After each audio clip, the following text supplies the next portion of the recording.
morning, ladies and gentlemen. We are delighted to welcome you to the Cozy Coastal Bogor. We proudly present the webinar International Economic Incentives for Seed Breeder Farmers as Seed and Food Sovereignties. And Honorable Professor Hermanu Triwidodo as the head of Tani Center, IPB University. Profesor Suryo Wiono as the head of Gerakan Petani Nusantara. Bapak Said Abdullah as a Coordinator Nasional Koalisi Rakyat untuk Kedaulatan Pangan. Profesor Yunita Triwardani from University of Indonesia. Profesor Christoph Antons from Macquarie Law School, Sydney, Australia. Profesor James Fox from Australian National University. Cito Medina as a scientist of Masiba, Philippines. Bapak Darmin as a seed breeder farmer from Indramayu. Bapak Sudarmaji as a seed breeder farmer from Bojonegoro. Bapak Tamrin S. Hamidi as a seed industry from PT Gapura Pancar Nusantara. And Tri Budiarto as a coordinator program MBKM Kampus Sawah Merdeka. It's been great for me, Dia Haryanti Purnomo, to be standing here and welcome each and every one of you in Webinar International Economic Incentives for Seed Breeder Farmers and Seed and Food Sovereignties. This webinar is held in collaboration between Tani Center IPB University, Gerakan Petani Nusantara, and Koalisi Rakyat untuk Kedaulatan Pangan. We need to disseminate experience in facilitating breeder farmers through this webinar. Ladies and gentlemen, please allow me first to read the agenda for this webinar. 1. Opening. Next, photo session, speech, speaker from farmer and speaker from expert, discussion, certificate submission, and the last one is closing. The first agenda is opening session. Let's open this webinar by reciting basmalah together. Bismillahirrahmanirrahim. Before we go to the next session, we would like to take a picture or photo session first. Might all of the audience here to turn on your camera. The operator will help us to take a picture. There are 5 slides in the Zoom meeting, and please keep smiling because we do know we are belongs to. And allow me to guide you all to this photo session. I'm sorry. I'm going to switch the language into bahasa. So terdapat 5 slide dalam Zoom meeting kali ini. Peserta dimohon untuk membuka kameranya. Baik. For the slide 1, I will count 1 until 3, and then after that, the operator will take the screenshot. Okay. The first slide. 1, 2, 3.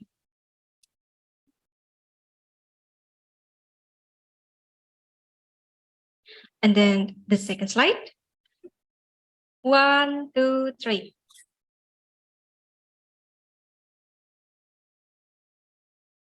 The third slide.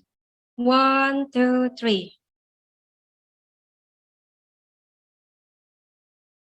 The fourth slide. 1, 2, 3. And the last is 5 slide. 1, 2, 3. Okay, thanks for the photo session. Ladies and gentlemen, without any further ado, we would like to invite to this webinar to deliver his welcoming speech. As the head of Tani Center, please welcome Professor Dr. Hermanu Triwidodo. Sampurasun. Assalamualaikum warahmatullahi wabarakatuh. Good morning, everyone. First of all, I would like to say thank to everybody that attend this webinar, and also especially to those not understanding Indonesian. But so I would like to apologize to Dr. Cito Medina. I hope our friend in the Tani Center will guide you, translate what happening here. Saya kira selanjutnya saya akan bicara saja dalam bahasa Indonesia karena sebagian besar yang hadir ini dalam bahasa Indonesia. Terima kasih atas partisipasinya, dan tadi saya sudah mencermati beberapa dialog di antara peserta begitu, dan itu sangat menyenangkan, artinya semangat kita ada. Supaya bisa tahu kira-kira apa yang akan kita lakukan, saya kira ini adalah perjuangan yang bersama. Saya akan coba putarkan program yang sedang dilakukan oleh Tani Center IPB dalam memfasilitasi tani pemulia supaya bisa masuk dalam sistem. Jadi bisa saja kita melakukan gerakan non-co, semacam civil disobedience, pembangkangan sosial dari aturan-aturan yang ada, dan kita bergerak di luar garis-garis ketentuan. Tapi Tani Center mengambil jalan kooperatif, di mana kalau ada persatuan antara petani, peneliti, perguruan tinggi, dan para pihak untuk berusaha, rasanya kita mampu ikut bersaing dengan aturan yang ada. Oleh karenanya, untuk kali ini kita bekerja sama dengan Gerakan Petani Nusantara dan mengedepankan 2 orang pemulia, yang satu Wak Darmin dari Indramayu, yang satunya Pak Sudarmaji dari Bojonegoro. Dalam percobaan kita akan coba memasukkan dalam sistem 4 karya dari Wak Darmin dan 2 karya dari Pak Darmaji. Nah, semoga kita nanti akan mengembangkan suatu kelembagaan di mana seperti judul webinar ini, bagaimana memberi penghormatan terhadap petani peneliti dan lain-lain. Seperti kita ketahui sejak lama bahwa ilmu pengetahuan dan teknologi itu tidak hanya dikembangkan oleh perguruan tinggi dan lembaga penelitian, tapi juga oleh petani-petani, dan hasilnya tidak kalah penting. Jadi ya, dari situ nanti akan kita dengarkan cerita, lalu minta tanggapan dan kira-kira ke depannya bagaimana. Kalau siap videonya bisa diputarkan supaya kita punya pemahaman yang sama.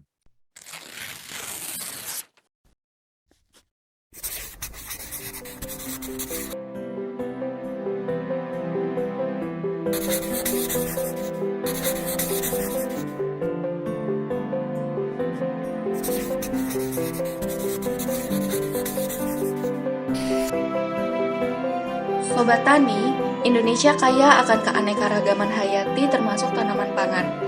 Tanaman pangan seperti padi adalah bahan pangan penting yang dikonsumsi oleh sebagian besar masyarakat. Berbagai varietas padi telah dihasilkan oleh para peneliti pemulia tanaman dan juga oleh petani pemulia.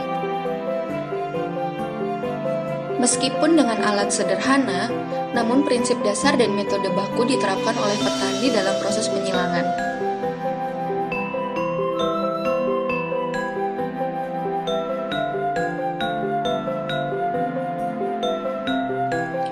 Beberapa galur telah dihasilkan, diperbanyak, dan dibudidayakan di sawahnya.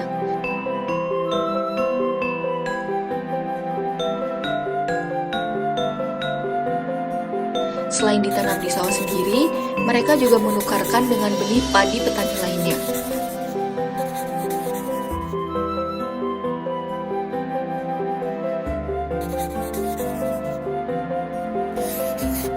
Benih dari galur rakitan sendiri tidak diperjualbelikan dan tidak diperdagangkan.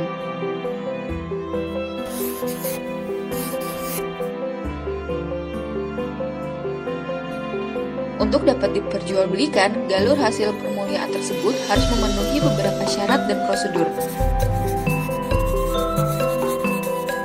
IPB University melalui Tani Center IPB menggagas peningkatan kapasitas petani pemulia untuk mampu memenuhi beberapa persyaratan dan prosedur tersebut.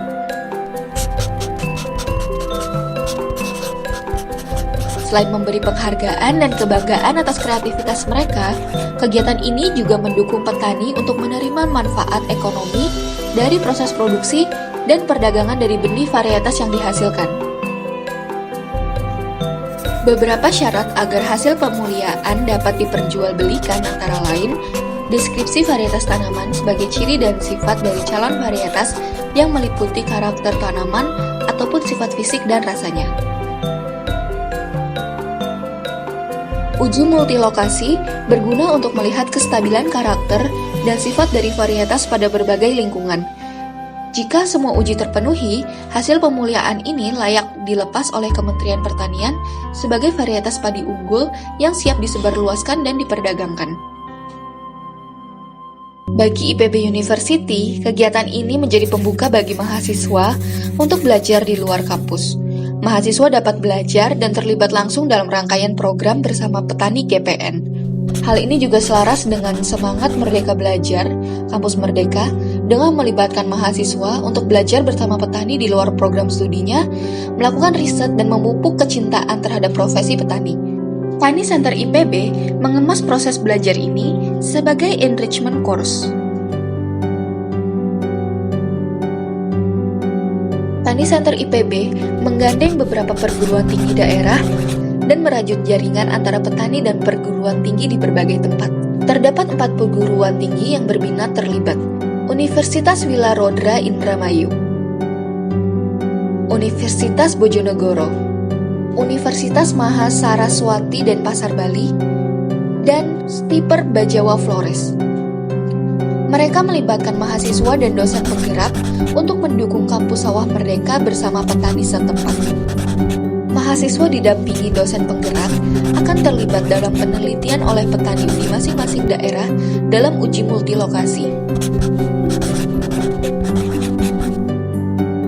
Keseluruhan proses belajar di luar kampus akan diintegrasikan dalam kurikulum dan menjadi bagian dari SKS. Sobat Tani, dengan peningkatan kapasitas petani pemulia untuk memenuhi persyaratan pelepasan varietas unggul, petani diharapkan mampu menjadi pelaku atau terlibat dalam industri benih serta perdagangan benih dari varietas yang dihasilkan.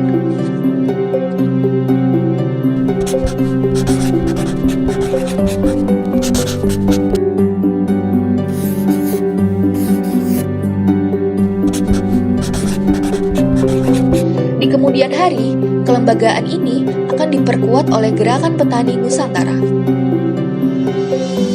Ilmu pengetahuan dan teknologi akan menjadi senjata di masa depan.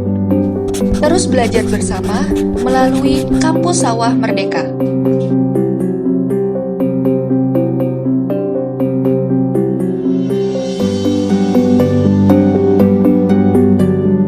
Jadi dari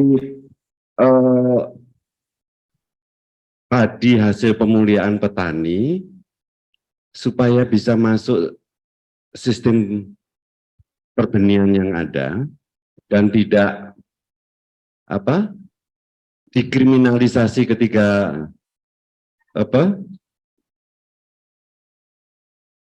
dijual belikan, makanya kita masuk di dalam sistem. Tapi nanti akan berkembang setelah pembicara-pembicara itu. Pada prinsipnya nanti kita akan belajar karena di dalam pembahasan kita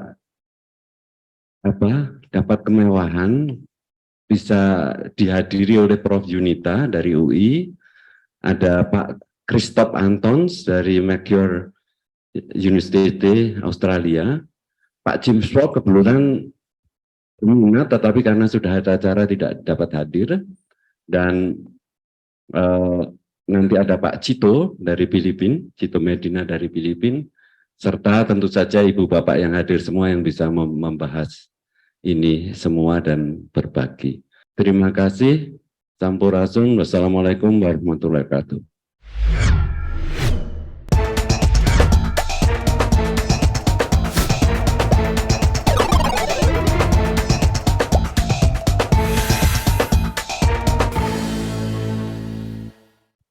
Thank you so much for the speech from Professor Hermano.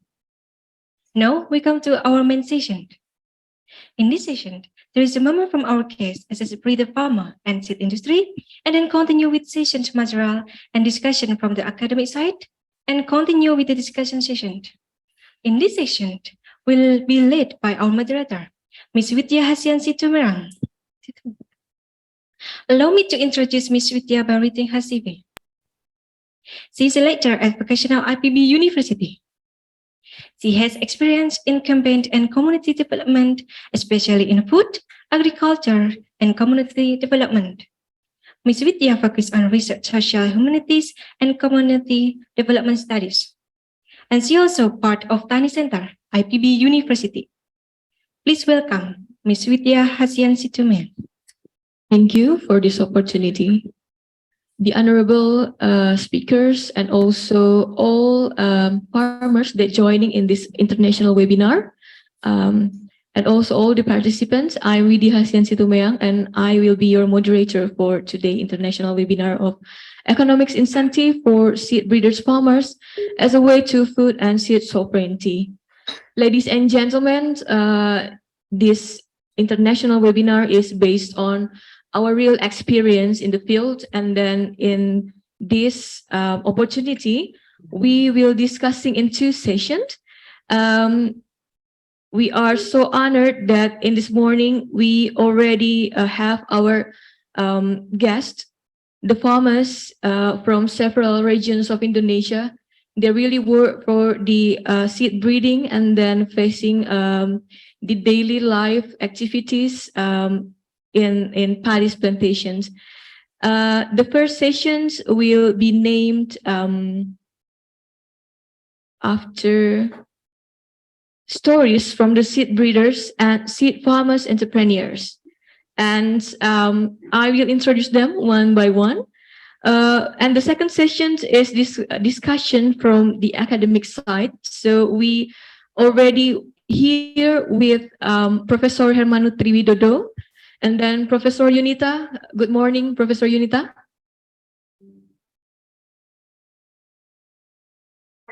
Good morning. Sorry. Yeah. Thank you for coming. And then we also have Professor Christophe Antons from Sydney, Australia. He will join us through a video. And then we would like to say thank you for the discussion with Professor James Pop from Australian National University. Even though he cannot attend this discussion, but I do believe that our prior discussion already fill us with the ideas of today's discussion too. And then I would like to send my greetings to Dr. Chito Medina from Masipak, Philippines. Good morning. Selamat pagi. Selamat pagi. Thank you for coming, sir. Yeah, and then, ladies and gentlemen, without due far, I will start our first sessions of discussions. And Dr. Chito, because of most of our participants is the students from Indonesia, and they very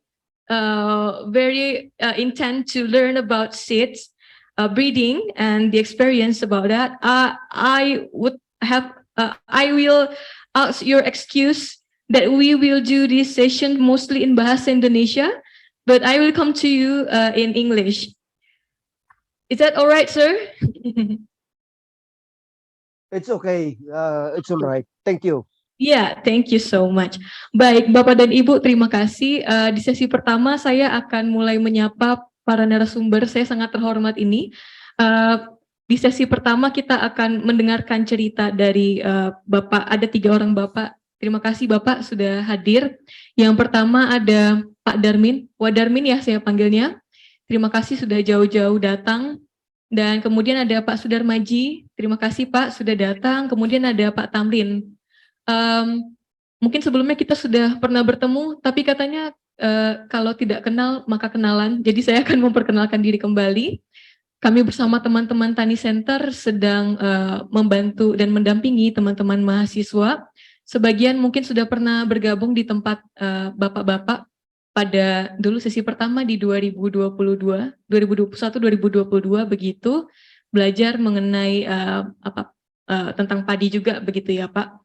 Dan ini adalah mahasiswa yang kemudian ikut kembali di angkatan yang baru. Mereka juga belajar sebagian mungkin bersama bapak-bapak di lokasi masing-masing. Dan pada kesempatan ini ingin mendengar cerita langsung dari pengalaman Bapak bertiga di sini. Ada beberapa pertanyaan yang akan menjadi panduan. Mungkin ini lebih ke arah cerita, Pak. Saya akan mulai pertama dengan Wadarmin. Wadarmin, dari pengalaman yang dimiliki, mungkin ada dua pertanyaan yang kami inginkan bisa kami dengar begitu. Dan mudah-mudahan nanti teman-teman mahasiswa kalau ada pertanyaan boleh disampaikan melalui kolom chat. Wadarmin akan langsung merespon begitu. Pertanyaan yang pertama, apakah alasan memuliakan benih? Dan bagaimana proses memuliakan benih tersebut? Ya, terima kasih. Assalamualaikum warahmatullahi wabarakatuh.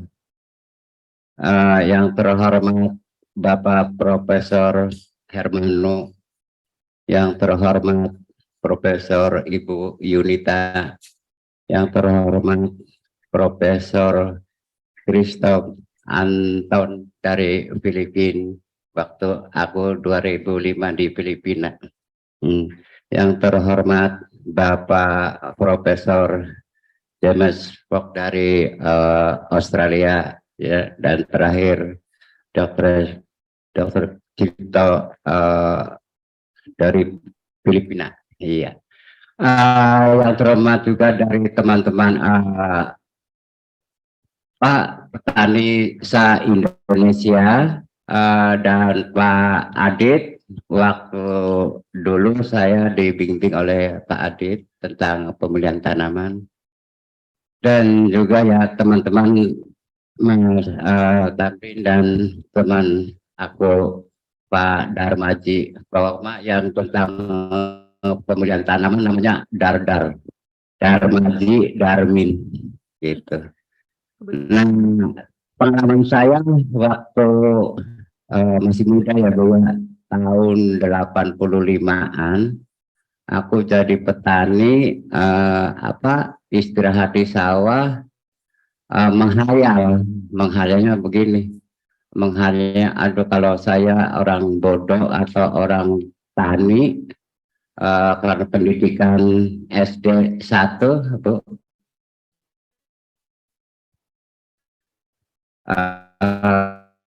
saya kalau bisa nyipta padi wayang temen, artinya senang mencipta padi, ceritanya begitu. Jadi kami tanya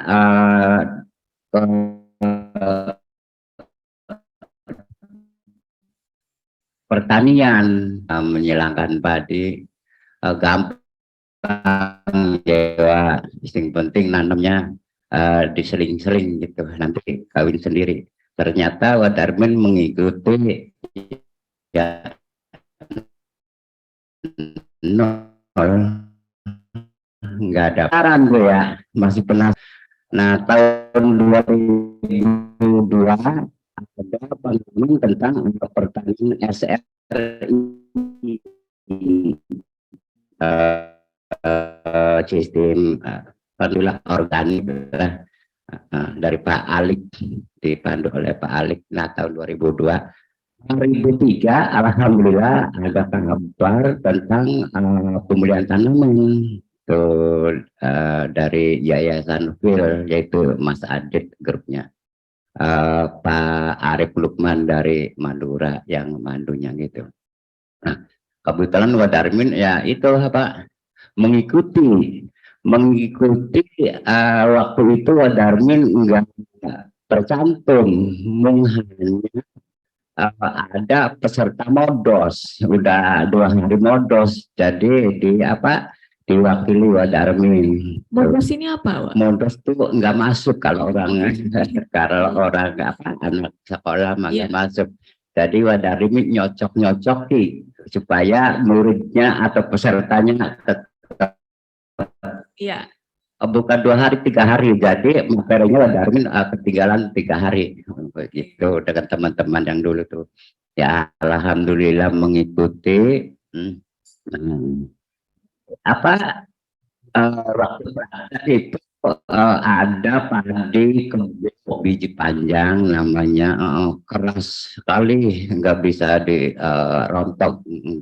Nah, kami belajar disilakan dengan padi ciheran. Gitu. Kalau yang Wadarmin tanam biasanya apa? Biasanya Ciherang, ciherang, oke. padi 64, cigolis, dan lain-lainnya banyak waktu itu. Nah, pada geger dah gue. Kaget ya. Iya, jadi ini padi kebo kok pendapatnya apa banyak, tapi susah digebok. Nah, jadi kami tuh disilangkan dengan padi ciherang. Yang biasa ditanam. Iya, karena padi ciherang rasa nasinya enak, tapi hasilnya kurang. Tapi padi kebo biji panjang, nasinya kurang enak, tapi hasilnya Hasilnya banyak. banyak. Jadi saya dikawinkan atau dipersilangkan itu. Nah, tahun 2004-nya kami ngasih sayang bara ke pengembala wedus atau kambing di hutan. Bapak-bapak pengembala kambing, kalau gembala di hutan masih ada enggak padi-padi lokal? Kata dia, ada aja, ini aja. Terus dipelihara di apa sayanya? Gampang. Nanti kalau menemukan padi lokal, satu maleng dikasih 10.000. Asal usulnya mendapatkan padi-padi lokal. Maleh itu apa? Perunggengan. Dari karena orang kampung nggak ngerti Iya. maleh itu. Lokal yang nggak ngerti, ya wis padi zaman pengen. Ya Iya. alhamdulillah ada yang 2 galur, ada yang 1 galur dikasih uang 10.000 satu maleh untuk kami untuk dilestarikan, Iya. supaya anak-anak muda zaman sekarang tahu bahwa ini padi-padi nenek moyang kita. Karena padi nenek moyang kita namanya tuh nggak dikasih kode nomor dulu mah, langsung nama. Ya seperti marong. Nah sekarang waktu itu Darwin punya 14 varietas padi-padi lokal warisan nenek moyang kita. Nah, dilestarikan terus menerus setiap tahun. Nah, lama-lama kecapean Wadarmin tuh, kecapean tentang modal. Oh, oke. Iya, nanam padi ini agak modalnya kurang. Nah, terus sekarang tinggal 2 yang 2 varietas. dua varietas yang masih ada sekarang, padi longong dan padi marong. Ini yang lokal tadi ya, Wadarmin? Iya, yang lokal tadi yang kesukaannya orang Indramayu, padi tawar. Nah, kalau padi gundil, padi jalawara itu padi tanam darat. Ya. Padi tanam darat. Nah, itu untuk kita diambil genetiknya untuk disilakan dengan padi-padi modern gitu. Nah, terus lama-lama waktu 2005 aku diundang oleh Yayasan Bill untuk studi banding di Filipina. Iya. Tepatnya di Kabupaten Sultan Kudarat. Di situ bertemu dengan sharing dengan kelompok-kelompok petani Filipina. Yang masih ingat namanya tuh Ibu Arma, itu yang ingat saya sekarang. Nah, terus ya alhamdulillah aku belum punya pengalaman ini, akhirnya punya karena tukar pengalaman dengan petani-petani Filipina. Nah, terus hasil persilangan. Nah, waktu itu padi ciherang dengan padi kebo biji panjang, aku disilangkan itu dapat ada 20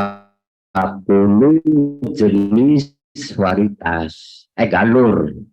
galur. Tapi aku dipilih cuman yang bagus-bagus saja. Jadi satu persilakan diambil 5 galur, yaitu di antaranya ya padi kebo, padi rambo, pemuda idaman.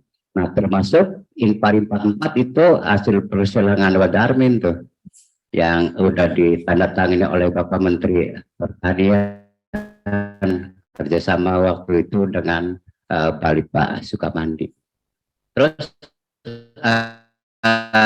menyilangkan lagi padi lokal, padi lokal gundil kulit kuning dan gundil kulit putih. Aku persilahkan dengan itu, hasilnya diambil 7 galur. 7 galur, karena ada yang biji bulat, ada yang biji panjang. Itu ya alhamdulillah. Ini bagus-bagus padi-padi lokal tuh hasilnya tuh. Nah, sampai sekarang aku masih nanam atau melestarikan padi-padi hasil persilangan dan padi-padi lokal. Nah, hasilnya hasil padi persilangan dan padi lokal disimpan di Bank Benih. Bang Benih ini punyanya Wadarmin? Wadarmin, dari berarti ya? Iya. Seperti apa benihnya Wadarmin? Nah ini gimana nih? Tapi sayang bahannya nggak dibawa, Bu ya. Iya. Iya. Tapi gambarnya ada di Mas Nanta. Ada. Oke, nanti kita bisa coba tayangkan ya. Iya. Teman-teman mahasiswa penasaran ya. Oke. Iya. Jadi dimasukkan ke Bank Benih. Makanya Mas Darmaji jauh-jauh main ke rumahnya Wadarmin. Wadarmin seperti apa sih Bank Benih? Menyimpan benih-benih banyak tuh. Pelanggan ke rumahnya Wadarmin gitu. Udah diceritain nggak Wadarmin? Ya. Kira-kira bentuknya seperti apa? Iya. Ukurannya? Ada gambarnya di sini, tapi nggak bisa bukanya udah. Oh gitu, nggak apa-apa. Mungkin boleh diceritain berapa kali berapa kira-kira? Jadi begini penyimpannya benihnya Wadarmin itu ya. Pokoknya padi-padi hasil persilangan maupun lokal, tapi supaya tumbuhnya pokoknya ini sampai 8 tahun masih tumbuh, caranya gimana gitu ya. Jadi caranya begini, nanamnya di pot. Di pot. Perlakuan organik, jangan di pupuk atau kimia. Yang penting kita biarpun dapat sedikit, tapi supaya jangan punah untuk dimasukkan ke Bank Benih. Nah, gabah-gabah tersebut dikemas di dalam plastik roll yang lebarnya 5 cm itu ya. Terus ditulis di ini tanggal segini masuk di Bank Benih.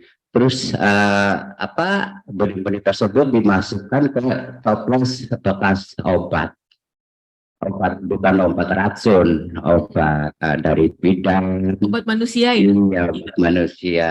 Iya betul, kebetulan sebetulnya kalau racun itu bukan obat. Kalau petani mah namanya obat tuh racun itu obat. Iya. Kata petani mah jangan obat itu racun. Iya. Berhubung orang tani udah melekat di mulutnya, jadi ngatemnya ya obat terus padahal marah kena. Terus toples tersebut dimasukkan ke freezer. Di freezer. Nah, kami caranya begitu. Nah, dicoba udah 5 tahun. Ya alhamdulillah masih tumbuh. Saya curiga, Bang Benihnya kulkas. Kayak itu ciliga. Saya nggak kebayang ini. Kulkas. Jadi botol-botol bekas obat manusia dimasukin benih. Iya. Botolnya disimpan di kulkas. Iya betul. Sebentar, saya mau tanya, kalau Pak Darmaji, apakah Bapak gimana ekspresi Bapak waktu melihat Bang Benih itu, Pak? Ya, pada waktu itu saya juga sangat kaget. Saya bayangkan itu namanya PAN itu harus luas dan besar gitu. Bangunan gitu Iya, ya? bangunan gitu. Oke. Nggak tahu ini hanya sebesar kulkas seperti ini aja gitu loh. Bukan sebesar kulkas. Iya, memang kulkas itu. Jadi pada waktu saya kaget, Hmm. kok bisa seperti ini gitu loh. Makanya saya sampai sekarang justru sekarang ini guru ke Pak Darmin saya ini untuk menyimpan benih-benih supaya bisa tumbuh disimpan dalam waktu yang lama seperti itu. Oke, baik. Nanti saya kembali lagi, Pak, ya, kepada Bapak. Wah, Ya. tadi kan udah diceritain. Saya tuh sangat kagum. Wah, Darmin kelas 1 SD sudah berpikir bagaimana menyilangkan. Oh iya. Saya masih berpikir main-main sama teman-teman. Kalau dari mana pertama kali Wadarmin sampai bisa tercetus pemikiran apa andaikan bisa menyilangkan Gitu. itu kira-kira? Jadi begini waktu tahun 85 atau 87 tuh ya Darmin ke lahan sawah, nah istirahat, menghayal.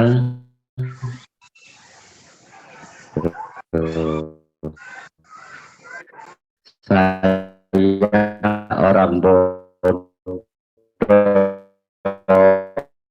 yang ceritanya tuh. Jadi saya ada cetusan pikiran tentang memelihara tanaman. Kalau dulu benih itu dibeli atau berarti dari sejak Wadarmin kecil pun benih sudah dibeli ya? Enggak tahun ini, tahun 70-an. Masih benih sendiri. Nah, baru ada pikiran tentang memuliakan tanaman. Kira-kira Darmin rumah tangga bisa apa nutupi keluarga. Iya. Darmin sendiri kemungkinan besar akan lebih baik. Ya, Begitu ya? Oke. Tapi ternyata belum tulis ekonominya. Tapi penting dapat ilmu-ilmu Ya. itu untuk anak-anak sekolah, mahasiswa gitu. Oke. Nah, Baik, Wak. gitu. Tadi terus hal menarik lainnya benihnya ternyata tidak ditanam di tanah langsung ya, maksudnya tidak di lahan yang hamparan begitu ya, Iya. tetapi ditanam di dalam ember. Kalau untuk benih, Untuk benih. iya, benih Gitu. sedikit. Iya. Hmm. Menyilangkannya itu gimana, Wak? Nah, Untuk jadi menjaga kan kalau mau dimuliakan, sepemahaman saya yang awam harus fokus nih ke benih mana yang mau kita silangin gitu ya, nggak boleh Iya. campur sama yang lain. iya. Gimana itu? Nah, jadi proses dan menghilangkan padi seperti udah sawah enggak di pot di ember. Iya. Dua jenis padi, padi A dan padi B disilangkan. Terus dipanen maksudnya. Nah, terus dipanen, ditanam lagi, dijemur sampai kering, ditanam lagi di pot F1. Nah, F1 dipanen, F2 baru tanam di lahan karena udah luas. Iya. Tanam di lahan, terus satu galur, satu males, satu galur, biarpun satu persilangan, karena itu nanti keluarnya beda-beda. Ada sampai 20 galur. Nah, jadi aku dipilih jangan banyak-banyak, 1 sampai 5 atau sampai 10 galur Iya. persilangan gitu. Dan yang Wadarmin muliakan ini adalah benih-benih lokal ya, dikawinkan dengan benih-benih lokal atau ada yang Ada benih lokal ya, tadi bukan padi dari penggembala kambing itu ya, ada padi ya varietas baru dengan varietas baru gitu. Oke, baik.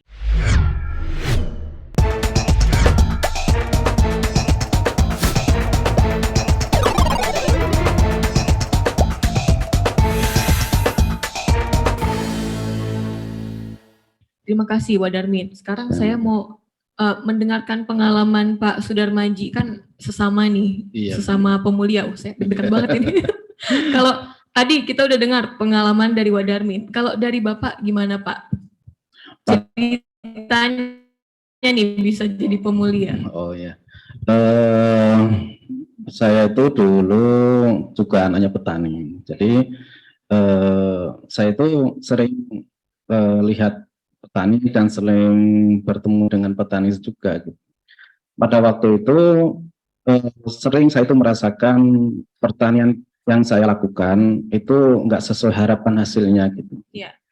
Akhirnya pada waktu itu saya ada pelatihan pemulihan tanaman pada waktu itu ada di Ponorogo tahun 2017 pada waktu itu yang mengajarkan Bapak Haji Mas Roni. Iya. Ya, pada waktu itu di sana pelatihan pemulihan selama 3 hari. Pada waktu pelatihan itu semakin semangat mendapatkan ilmu pemulihan itu. Iya. Gitu. Jadi saya takut khawatir pengetahuan ini ada yang lupa, habis pulang dari pemeliharaan tanaman itu langsung saya praktekkan gitu. Jadi mulai pada waktu itu saya punya benih-benih lokal pada waktu itu. Iya. Adanya yang di sawah itu padi apa? Ya itu pada waktu itu ada padi membramo sama padi jerang, yaitu pertama kali yang saya silangkan. Iya. Terus saya itu pada waktu itu di sawah sama teman-teman di sawah itu saya berpikir padi IR64 itu kan hasilnya kurang maksimal, Iya. ya, gitu. Tapi rasa nasi enak, gitu, Cocok. cocok. Iya. Terus di situ ada padi jerang juga gitu, hasil banyak tapi umur agak lama, yaitu 90 hari habis tanam gitu. Akhirnya saya berpikir, sedangkan kalau di daerah Bojonegoro itu kan pada waktu musim hujan banjir dulu itu. Alhamdulillah sekarang enggak seberapa sekarang. Dan pada waktu musim kemarau itu kekeringan. Iya. Jadi pada waktu itu saya itu punya pikiran ingin mempunyai benih yaitu yang umur pendek tapi hasil yang banyak gitu. Akhirnya pada waktu itu saya itu menyilangkan juga padi jerang sama ER64. Ya alhamdulillah pada waktu itu berhasil dan saya memilih ada 7 galur. Banyak. Alhamdulillah ada 7 galur dan selama ini alhamdulillah kita seleksi dan sekarang ini sudah didaftarkan ini melalui Tani Center sama GPN sama IPB ini sekarang sudah didaftarkan untuk menjadikan varietas gitu. Bahkan sudah uji multi lokasi dengan mahasiswa-mahasiswa yang lain gitu seperti Unikor dari IPB juga dari universitas yang lain juga. Ini teman-teman yang sedang MBKM ya, Iya, yang sedang gitu, ikut dalam itu. webinar ini. Iya, seperti itu. Kalau tadi Wadarmin kan cerita tuh, Wadarmin bahkan sampai punya bank benih. Kemudian ada cara-cara yang Wadarmin lakukan. Kalau Bapak gimana Pak? Apakah sama seperti Wadarmin atau ada gaya sendiri nih?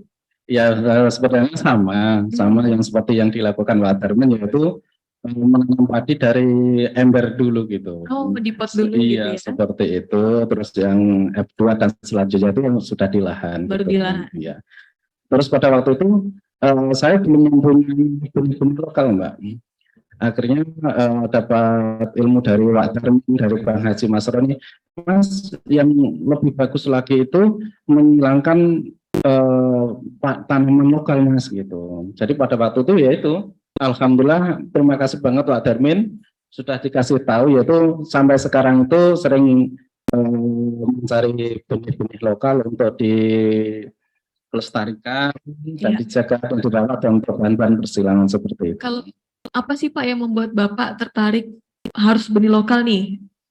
Iya, kalau benih lokal itu gennya itu masih utuh gitu, jadi masih lengkap seperti itu. Dan saya sekarang ini sudah saya buktikan dari persilangan varietas yang sudah dari varietas dan yang dari lokal itu lebih bagusan yang benih-benih lokal seperti itu. Artinya hasilnya kalau dikawinkan dengan benih lokal jauh lebih baik. Jauh lebih baik, bahkan dari ketahanan penyakit dan hama itu lebih bagus dan hasilnya pun lebih bagus lagi gitu. Sifat unggulnya banyak. Iya, gitu ya. seperti itu. Oke, baik. Nah, saya kira sudah lengkap nih cerita dari Wadarmin dan juga dari Pak Sudarmaji. Saya mau melangkah ke pertanyaan berikutnya. Ini pertanyaan yang bikin saya deg-degan. Benih itu bagi saya orang awam nih, Bapak dan Wadarmin. Bicara soal benih ini bicara hidup dan mati. Tidak hanya tentang prosesnya yang jelimet, yang sangat luar biasa dilakukan oleh Bapak berdua, tetapi dari sisi keamanan sebagai petani yang memuliakan juga menjadi isu yang terdengar begitu ya.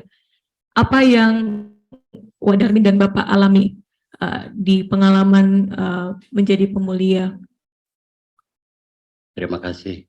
Jadi sebetulnya tuh jadi petani pemulia tuh banyak yang ya sebetulnya tuh sama teman-teman petani yang belum ngerti pengalamannya gitu sebetulnya. Karena nanam padi aturan aneka ragam jenis padi karena dia nggak ngerti. Anggap aneh gitu ya?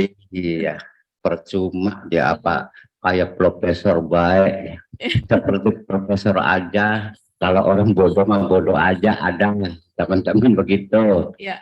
Tapi berhubung buat demen atau ingin tentang memelihara tanaman, apa salahnya? Orang apa mau yoki ya biarpun juga aja gitu. Ya. Karena di petani aku sebetulnya tuh kalau Wadarmin ekonominya muncul atau lumayan pada mengikuti. Sekarang mah masih pakai sepeda, makanya kadang-kadang teman-temanku percuma. Ya. Ilmu profesor kendaraannya masih sepeda gitu. Jadi banyak yang ini ya menyaksikan, meragukan. Iya, itu. Tapi pemikirnya Wadarmin, mudah-mudahan Kang Rasa ya Allah, mudah-mudahan menemukan padi-padi yang hasilnya melimpah supaya negara Indonesia khususnya ya petani supaya hasilnya meningkat gitu. Wah, saya merinding nih dengarnya. Boleh tepuk tangan di tempat masing-masing untuk teman-teman dan peserta yang lain. Baik. Pernah nggak, Wak? Takut kan soal benih ini soal hak cipta lah, apalah jalur hukum yang kita mungkin awam. Pernah nggak berpikir atau sampai takut gitu, Wak? Jadi begini, seperti apa salahnya orang benar kalau orang salah. Kalau orang benar mah di mana-mana nggak ditangkap polisi. Maksudnya apa? Saya orang benar ingin mempunyai mencipta padi supaya untuk anak keturunan kita bisa atau mahasiswa bisa. Nah, tapi tentang hasilnya aku waktu itu enggak disebarluaskan ke sana. Itu. Nah, kecuali orang ngambil nggak tahu dari Wadarmin. Gitu ya. Seperti Wadarmin nggak menyebar tentang benih. Nah, kecuali khusus kalau sekelompok ditanam hasilnya Wadarmin ya silakan. Iya, nggak ada masalah, nggak ada undang-undangnya. Kecuali keluar kabupaten ya mungkin. Waktu itu aku diundang di Dirjen Pertanian tahun 2007 tuh itu ada hak paten itu dan ini ya tahu jadi jalur-jalur tentang hak paten dan hukum paritas begitu. Artinya sambil belajar teknisnya, Wadarmin juga diajarkan bahwa ada konsekuensi hukum, yang ada bukunya. Iya, gitu. Begitu ya. Oke, baik. Kalau Bapak gimana Pak? Kalau saya pribadi, ya selama ini tujuan dan cita-cita kami ini adalah untuk membantu negara supaya kebutuhan pangan ini bisa tercukupi untuk masyarakat Indonesia seperti itu. Jadi tujuannya baik, insya Allah juga nanti hasilnya juga baik lah seperti itu. Pernah takut gitu Pak? Dulu pernah, pada waktu itu ya seperti itu dengan katanya undang-undang pemulihan tanaman itu adalah melanggar hukum seperti itu. Dan pada waktu alhamdulillah saya itu curhat pada waktu di Tani Center ya, pada waktu itu ada di Tani Center, dan alhamdulillah pada waktu itu diadakan pelatihan pemuliaan juga sekalian, yaitu pada waktu itu yang mengajar Bapak Profesor Azriel. Iya, pada waktu Bapak Profesor Azriel, sekalian di situ dibekali dengan ilmu-ilmu pemuliaan tanaman dan dibekali dengan masalah pembekalan masalah pengertian hukum. Ya jujur aja kami sebagai petani kurang paham masalah hukum seperti itu gitu. Jadi ya pada waktu itu ya sempat hampir putus asa. Jadi tapi alhamdulillah dengan adanya Tani Center dari EPB, dari GPN, alhamdulillah kalau kesah curhat kami itu bisa kami salurkan untuk gimana cara solusi mengatasi ini semua seperti itu. Bahkan kami meminta selalu untuk dibimbing gimana caranya supaya kami itu lebih bertambah ilmu seperti itu. Kalau tadi Pak sempat takut bahkan nyaris putus asa begitu. Iya. Apa yang membuat Bapak paling tidak nyaman sebagai pemulia benih? Kalau sebagai pemulia benih jujur aja mungkin sama dengan Pak Darmin pertama kali itu ya mungkin banyak ya orang-orang yang menganggap kamu ini ngerti apa seperti itu, dan juga ada orang yang kita ini nggak tahu pada waktu lahan kita tanam di lahan sawah itu ada juga yang mungkin penasaran ingin tahu makanya mengambil padi itu juga ada seperti itu. Ya banyak seperti itu sampai sekarang pun masih ada orang-orang itu. Kalau terkait tadi Pak masalah hukum dan segala macamnya, apa yang paling membuat Bapak takut? Ya jujur aja kalau masalah dengan hukum, kami sebagai petani pemulia itu nggak ngerti masalah hukum. Tapi tujuan kami sekarang ini bersemangat, kami tujuannya adalah dengan baik, yaitu untuk membantu pemerintah, membantu negara supaya bisa swasembada pangan lah, paling tidak seperti itu. Menciptakan benih-benih yang unggul supaya petani itu enggak terjadi gagal panen seperti itu. Oke, baik. Terima kasih Pak Sudarmaji dan Wak Darmin. Saya kira cerita dari Bapak berdua ini cukup memberikan gambaran bagi kami bagaimana langkah atau kehidupan sebagai pemulia benih, apa yang dilakukan, apa bagian yang paling menyenangkannya, apa tantangannya begitu ya, sampai tadi sempat hampir putus asa, ketakutan begitu ya, banyak warna dan warninya. Mungkin sekarang saya akan memberikan kesempatan, dan saya sih yang diberikan kesempatan ini untuk bertanya kepada Pak Tamrin. Kalau Pak Tamrin kan apakah sehari-hari juga memuliakan benih Pak, atau lebih banyak setelah dimuliakan kemudian menampung benihnya? Mungkin boleh diceritakan dulu Pak. Ya, terima kasih.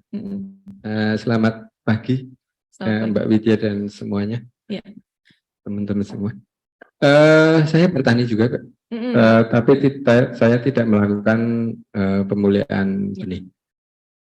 Saya sekarang musim tanam ini sedang mencoba menanam dua galur, varietas dua galur yang hasil perakitan dari Wak Darmin dan Wak Darmaji, Kang Darmaji. Baik, jadi kalau Bapak berdua menghasilkan benih yang sudah dimuliakan, kemudian Bapak mengambil benih tersebut dan menanamnya, begitu ya. Nah, untuk Pak Tamrin, saya diberitahukan bahwa dalam konteks ini Bapak adalah perwakilan dari Gerakan Petani Nusantara juga, begitu. Kira-kira sebagai petani dan juga bagian dari Gerakan Petani Nusantara, apa yang Bapak dan teman-teman lakukan untuk mendukung atau memanfaatkan terlebih dahulu begitu ya, kemudian mendukung pemulihan benih yang sudah dilakukan oleh baik Wak Darmin dan juga Pak Sudarmaji? Terima kasih. Dasar programnya adalah pertanyaan Mbak Widya terakhir ke mereka beliau berdua itu tentang apa?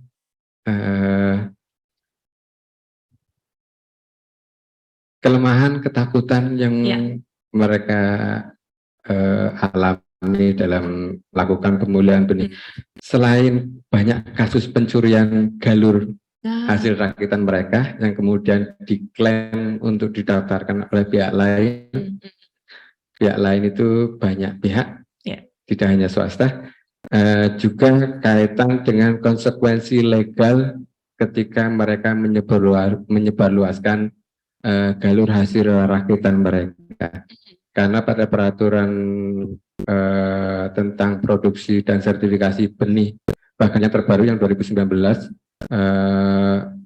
yang merubah perbaikan dari yang peraturan tahun 92, meskipun sudah ada kelonggaran-kelonggaran, tapi masih sangat mengikat para pemulia benih ini. Satu lagi yang dasar pemikiran kami dalam penyusunan program dengan TC itu, yang terakhir itu yang kaitannya dengan insentif ekonomi yang yang harusnya menjadi haknya, begitu Pak begitu, ya. yang harusnya. Nah itu makanya kami menyusun program untuk menjawab 3 permasalahan itu. Jadi di awal kami melakukan yang uji multilokasi beberapa galur hasil rakitan mereka itu, seperti yang tadi Kang Darmaji utarakan bahwa galur lokal itu yang beliau tadi sampaikan itu lebih baik. Kalau dasar dari pemikiranmu, kami tidak selalu lebih baik di semua lokasi, maka kami melakukan uji multilokasi. Hasil uji multilokasi itu nanti kami akan pilih galur-galur terpilih untuk kemudian kami berencana untuk daftarkan sebagai varietas dilepas itu. Dan untuk itu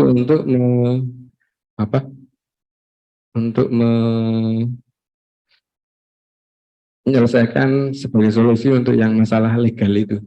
Jadi ketika diperjualbelikan bebas itu mereka tidak kena konsekuensi hukum negatif itu. Begitu. Terus untuk yang menjawab solusi insentif ekonomi bagi pemulia itu, kami yang tadi Prof. Hermanu maturkan bahwa kami tidak melakukan pembangkangan terhadap sistem industri benih. Kami masuk, tapi kami membuat pengelolaan bisnis agar mereka ikut merasakan insentif ekonomi itu.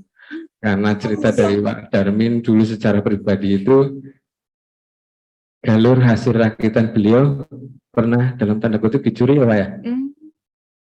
Pak Darmin cuma dapat selembar kertas sertifikat sebagai salah satu anggota pemulia, tapi insentif ekonominya tidak. Bohongi. Oh.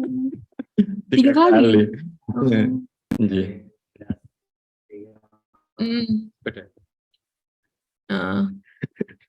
Begitu. Itu salah satu yang kami GPN dan TSE itu menjadi concern di situ. Salah satu dasar dalam perencanaan program itu.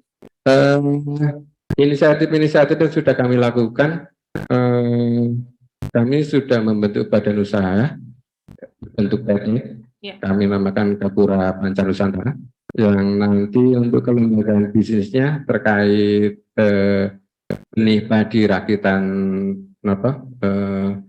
petani ini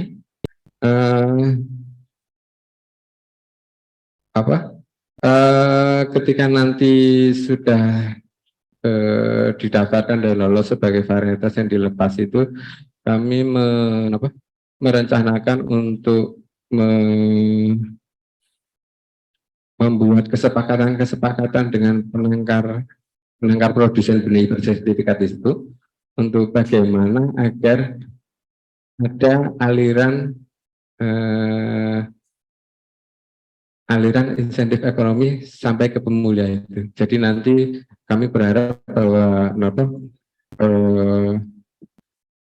petani pemulia itu menjadi penyedia benih dasar dan benih pokok yang nanti akan diproduksi sebagai benih sebar oleh penangkar-penangkar itu.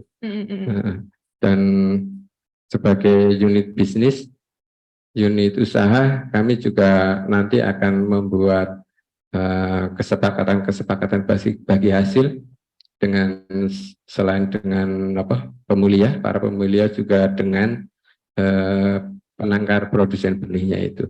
Jadi selain bisnis kami juga balut dengan ada aspek sosialnya Iya. gitu. Jadi kalau bisa saya simpulkan sementara, ketika ada para pemulia, Wadarmin, Pak Sudarmaji, ini menjadi sangat rentan begitu Pak ya. Kalau hanya berdiri sendiri. Karena ada beberapa kasus ya mungkin sempat menjadi kasus nasional juga itu yang konsekuensi legal negatif yang harus ditanggung oleh teman-teman pemulia benih.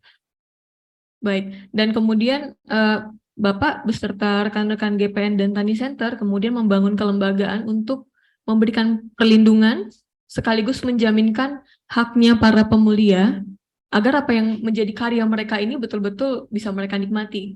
Begitu ya Pak ya. Dan selain itu juga ada rantai nilai yang dibangun tadi ya. Bapak-bapak pemulia akan berkarya memuliakan benihnya, kemudian kelembagaan ini akan menghubungkan dengan petani penangkar sampai nanti siap lepas dengan menjaga tadi ya 3 hal, mencegah atau melindungi dari pencurian karya, kemudian memberikan perlindungan hukum dan juga memastikan hak para pemulia tercapai, begitu ya. Baik. Nah, tadi kelembagaan bisnis milik petani sudah disampaikan dan tujuannya juga sudah disampaikan Pak. Apakah ada tantangan? Kalau tadi kan jelas banget ya, Wadarmin, Pak Sudarmaji punya tantangan yang sangat besar. Untuk kelembagaan ini apa tantangan atau mungkin harapan yang Bapak bayangkan diperlukan begitu? Dalam kerangka program yang pengembangan benih padi hasil rakitan petani, karena di badan usaha ini untuk diseminasi produk kami tidak hanya benih padi. Kami sangat mengharapkan sekali bahwa teman-teman petani itu terus melakukan usaha-usaha pemulihan benih untuk mencari benih yang tadi saat diskusi sebelum seminar itu mulainya sudah mulai muncul yang namanya benih unggul, benih sesuai segala macam itu. Saya sepakat dengan Pak Adit yang tidak ada benih unggul, yang adanya benih sesuai. Karena bahkan di hasil uji lokasi musim kemarin itu benih hasil rakitannya Pak Darmaji yang cocok di daerah lain itu ternyata di beberapa lokasi tidak cocok, tidak sesuai dengan kondisi di situ. Itu menjadi salah satu pertimbangan kami ketika kami mau melakukan membangun kesepakatan dengan penangkar di daerah tertentu, begitu. Semisal salah satu galur rakitan Kang Darmaji itu ada yang umurnya genjah, umurnya pendek tetapi rentan roboh. Dan itu tidak sesuai di daerah untuk yang air banyak dan angin besar. Gitu. Nanti itu menjadi salah satu pertimbangan-pertimbangan kami dalam penyusunan kesepakatan dengan penangkar-penangkar di wilayah tertentu. Ini menarik ya tadi. Tidak ada benih unggul, yang ada benih sesuai. Saya belajarnya dari Wak Darmin itu. Iya. Nah ini kan kalau di kelas-kelas kuliah atau di toko-toko gitu yang di brandingkan adalah benih unggul, padahal sebenarnya adalah benih sesuai gitu ya Pak Darmin ya. Baik, lalu tadi saya udah mendapatkan jawaban tentang inisiatif yang dilakukan, kelembagaannya bagaimana, dan kemudian apa yang harus dilakukan ke depan. Saya kira Bapak bertiga telah menyampaikan apa yang ingin saya gali, begitu. Dan mungkin saya akan mengundang Bapak dan Ibu yang menjadi narasumber di sesi kedua. Bapak ada yang mau ditambahkan dulu? Tidak, cukup. Terima kasih. Atau cukup? Nanti di akhir saya akan kembali meminta pendapat dari Bapak bertiga ya. Saya akan beralih dulu ke sesi kedua. Kita akan mendengar tanggapan dari akademisi dan kemudian ada juga dari Ombudsman Indonesia.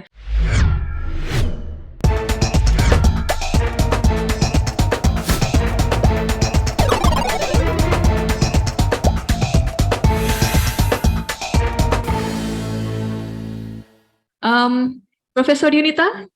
Yes, I'm here. Okay, yeah, okay. So for the first place, I will give to you, Professor Yunita. We will be hearing some experiences from our farmers here, our seed breeders, and also from Mr. Tarmin that tell us how dealing with all those difficulties and how to protect our seed breeders. And in this opportunity, I would like to hear what your thought on that, Professor Yunita, as also anthropologist and also academician. Please. Yeah. Okay. First of all, thank you very much for your introduction, Bu Widya. And I would like also to express my gratitude to Prof. Hermanu, my colleague, when he was doing his research in Karawang. I did my research in Subang. So we were colleagues in the first year of the introduction of IPM Farmer Field Schools. So I'm happy that I can also see Pak Ayib, Prof. Suryo Wibowo, etc. So Prof. Suryo Wiono, and all the audience. So thanks again for inviting me. So I'm an observer. So farmers are the one who did their job, yeah. So we already listened to what they have done, and we appreciate very much what they have done so far. So I would like to share my screen. Is it okay, Bu Widya? Yes, please, Okay, thanks. Professor. Yeah. So I apologize me if I continue my speak in Bahasa Indonesia, yeah. I hope Bu Widya can help me to translate some to Dr. Cito. So this is the what do you call it? I was thinking about what I would like to say. I just do not want to repeat what the farmers already told us, yeah, about their experience. So I was thinking about trying to summarize or make a what do you call it? Give a meaning, yeah, to what they have done. Jadi saya pusing memikirkan judulnya.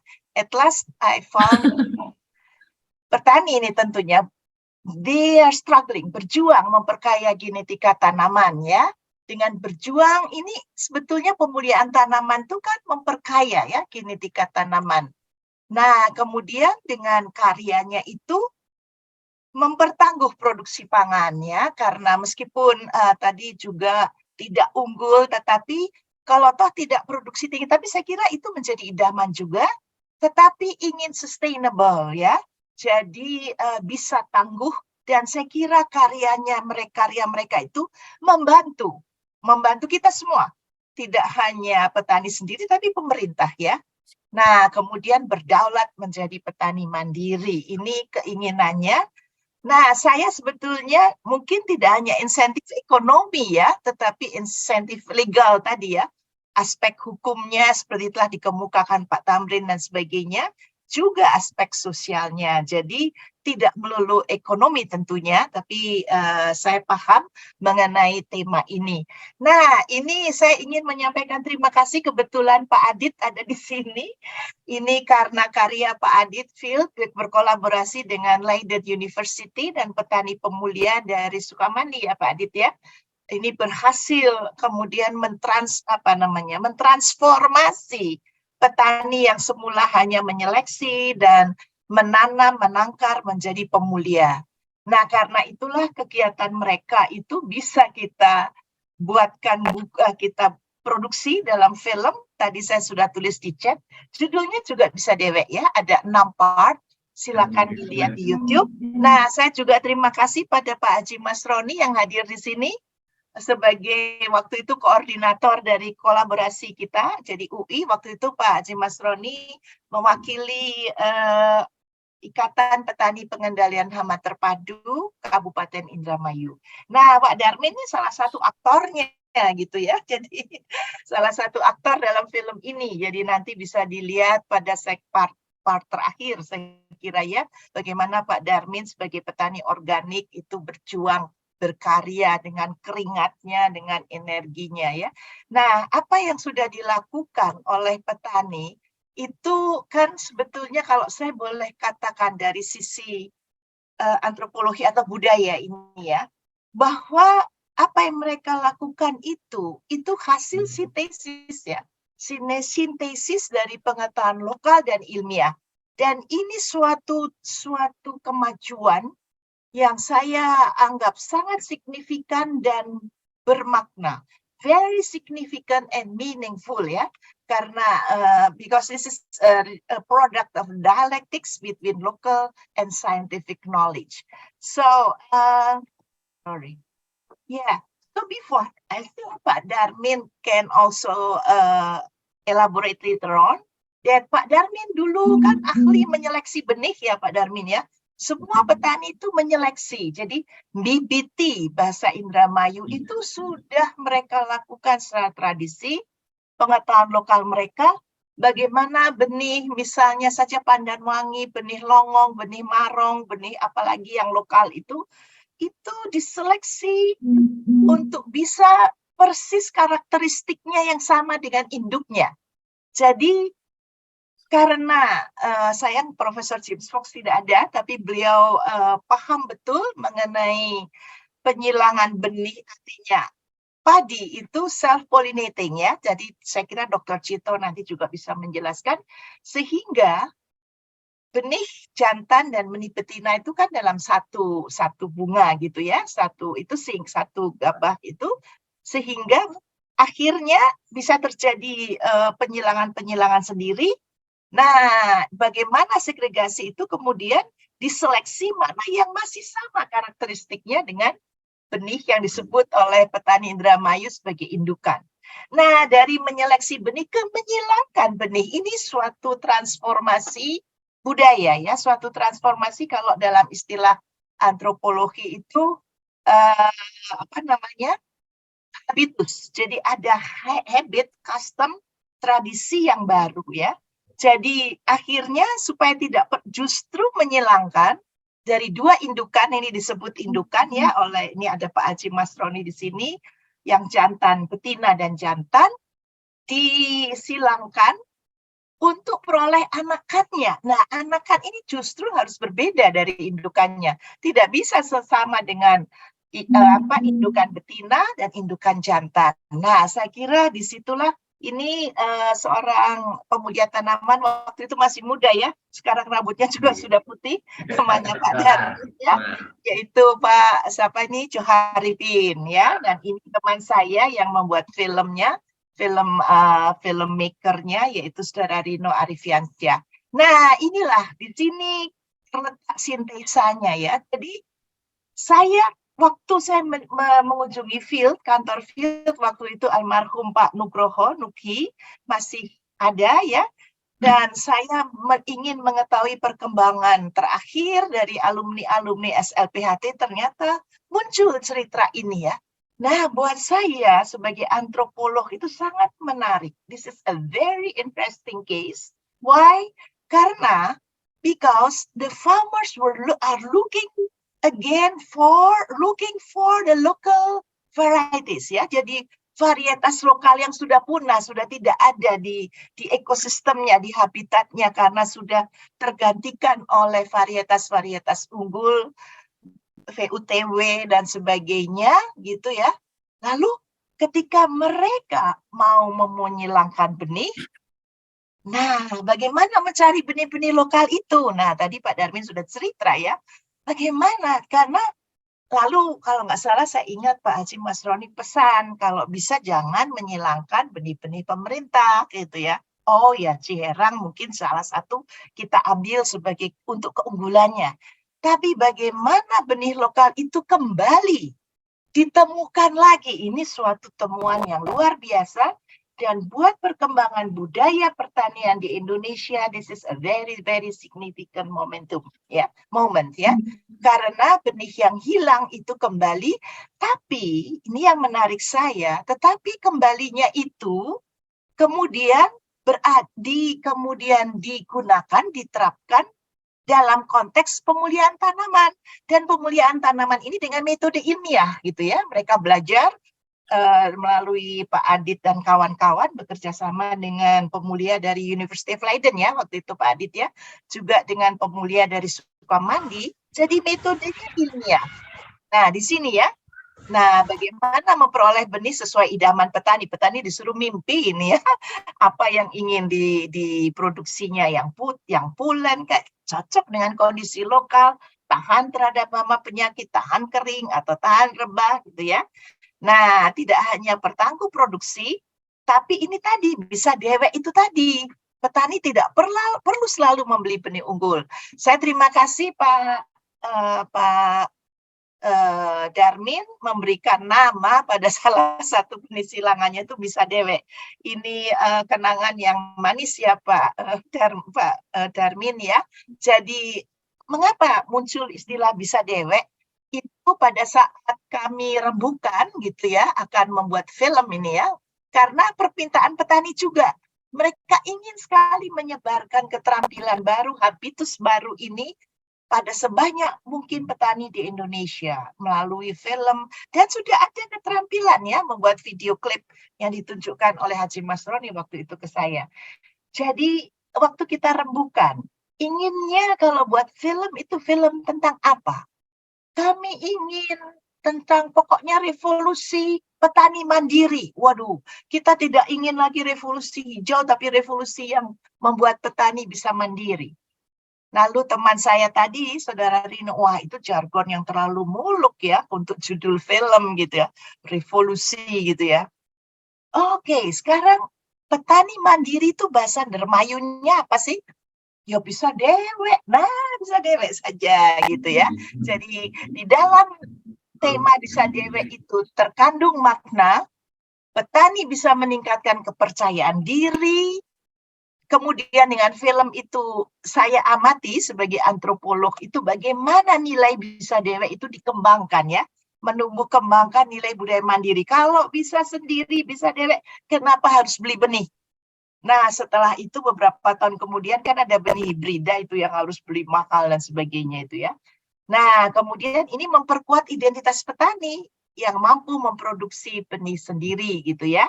Nah, ini kemudian ini adalah apa namanya filmnya ini Darmin nih. Jadi Darmin nih petani organik nih dikenal. Di almarhum sudah Wakarsina Galang, ini tadi yang petani muda sekarang juga sudah berambut putih, Pak Johari. Ini petani ini Pak Marsia juga terkenal. Ini petani salah satu kampung. Ini ada petani ini apa namanya Pak Nurkilah. Ini Pak aduh saya lupa. Saya kok lupa namanya. Maaf, nanti diingatkan ya. Kebetulan saja. Nah, inilah kita lalu setelah film jadi Pak Haji Masroni dan kawan-kawan berstrategi untuk bisa sampai ke bupati. Itu jangan langsung ke bupati, nanti langsung ditolak bubar gitu ya. Jadi strateginya dari bawah. Jadi kita menyebarkan dulu bisa dewek ini ke 11 kecamatan ya. Jadi kita ngamen, maaf kok ada gangguan suara ya. Di mana gangguan suara itu ya? Kita ngamen gitu ya. Kok ada gangguan suara ya? Bisa di-mute dulu ya? Bisa di-mute? Kok hostnya minta tolong ya, hostnya ya. Baik. Nah, jadi ini di layar tancap, kemudian di alam terbuka, begitu kita keliling ya, untuk kemudian menggugah, memberikan inspirasi, memberitahukan bahwa di antara kalian ini sudah ada petani-petani yang mampu memuliakan tanaman. Lalu kita pakai trik ya, nah ini strategi boleh ya berpolitik sedikit gitu. Ini kemudian kita buat draft MOU Nah, setelah selesai, lalu MOU dengan siapa? Kepala UPTD setempat, Pak Kepala Kubu dan PPL untuk menandatangani bersedia memfasilitasi petani dengan kegiatan ini.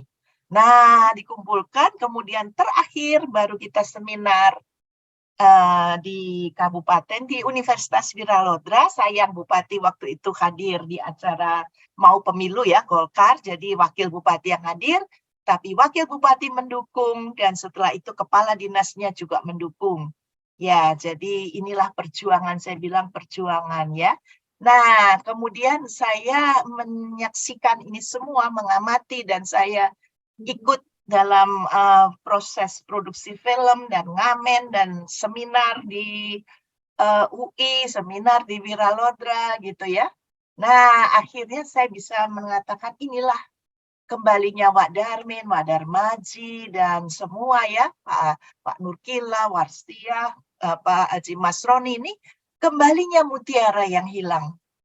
Nah, karena dengan jasa mereka yang sudah dimotivasi, diinspirasi, diinisiasi oleh Pak Adit, mungkin juga bekerja sama dengan Filipina dan Leiden dan Sukamandi, bisa mengembalikan kekayaan genetika tanaman dan budaya petani. Nah, dan istimewanya apa?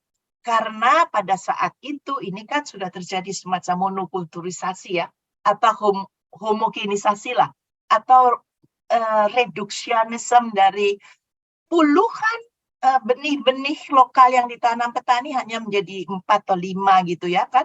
Yang populer dominan waktu itu R64, Ciherang baru belakangan ya, Cisadane, lalu dan macam-macam. Jadi hanya 5-6 yang ditemukan.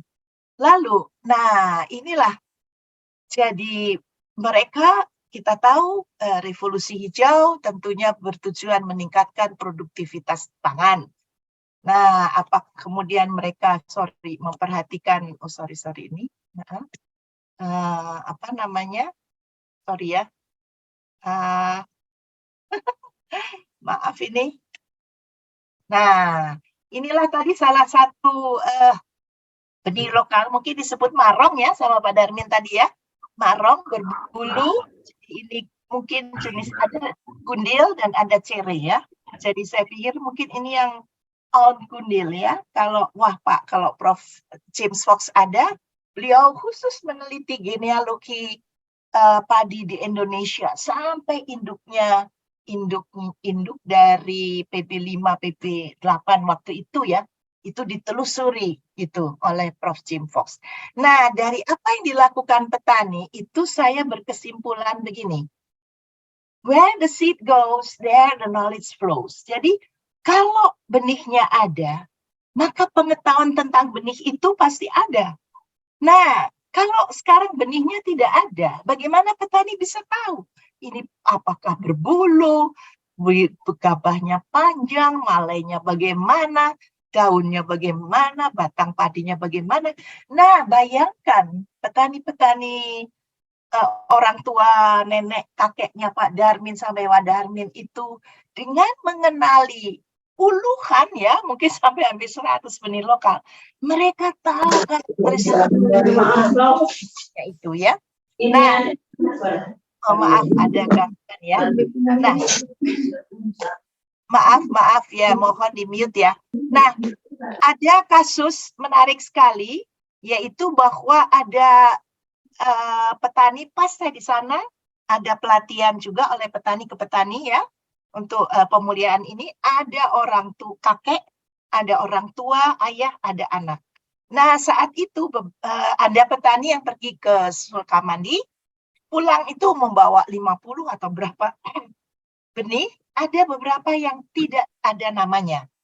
Nah, anaknya tidak tahu, bapaknya tidak tahu, kakeknya dipanggil, bisa memberi nama dengan melihat gabahnya itu.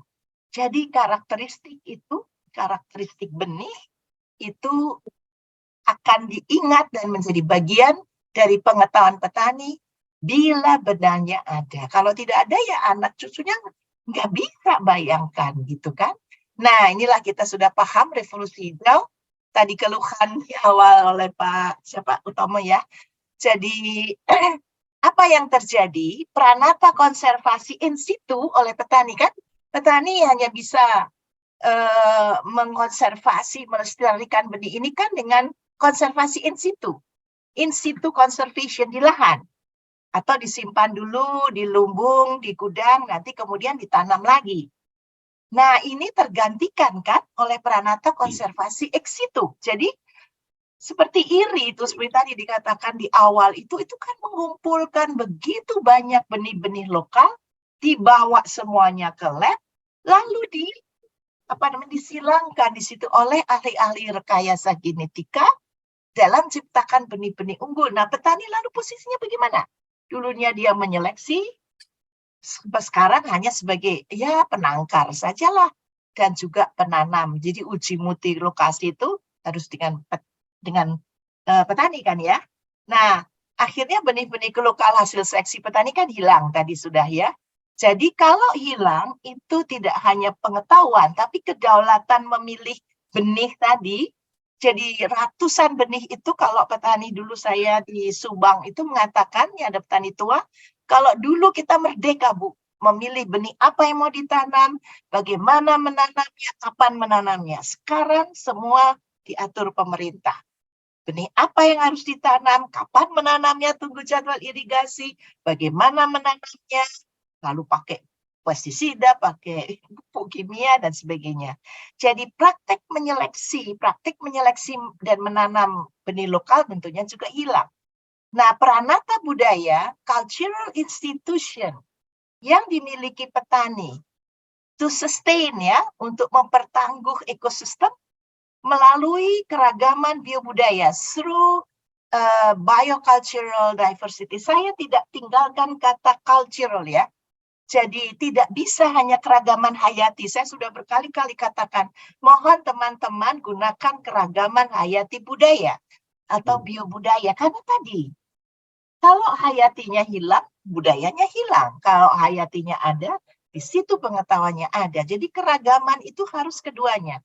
Tidak bisa hanya keragaman hayati saja. Ya. Nah, jadi sekarang saya akan bawa pada masa kini kita heboh dengan krisis pangan karena masalah geopolitik ya, tetapi tidak hanya geopolitik dan ekonomi global yang menjadi masalah, juga perubahan iklim.